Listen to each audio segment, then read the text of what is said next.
Okay, so I've written an example here. I have 1,000s, 1,400s, 2 10s, and 7 1s. I've drawn a place value chart, 1s, 10s, 100s, 1000s. Right now, I'm gonna write them as is. Whatever it says up here, that's what I'm putting in there. So I'm gonna do that, and then I'm gonna show you. So I'm putting 7 in the ones place, 6 in the 10s, 14 in the hundreds, and 1 in the thousands. So this is what it will look like, okay?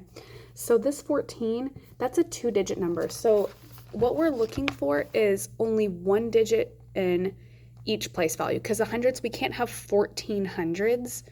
That ends up being 1,400s, but I'll show you what we do. So what I tell them to do is look for red flags. Red flags are something that is like a double digit in a place value.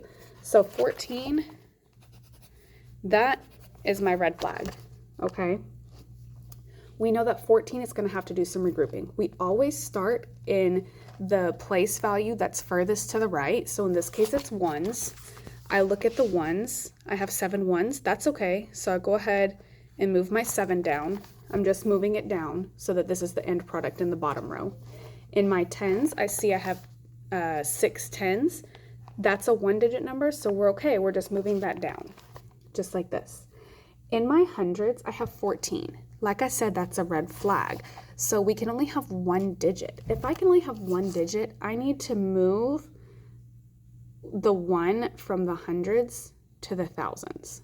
So I have to basically 14 minus 10, which is 4.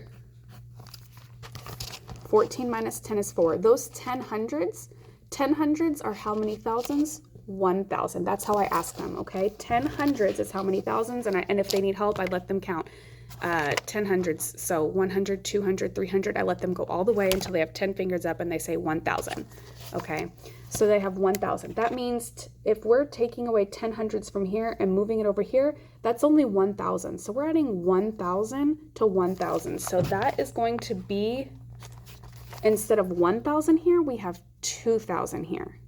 Okay, so I'm gonna go ahead and send this video, and if you have any questions, please just message me.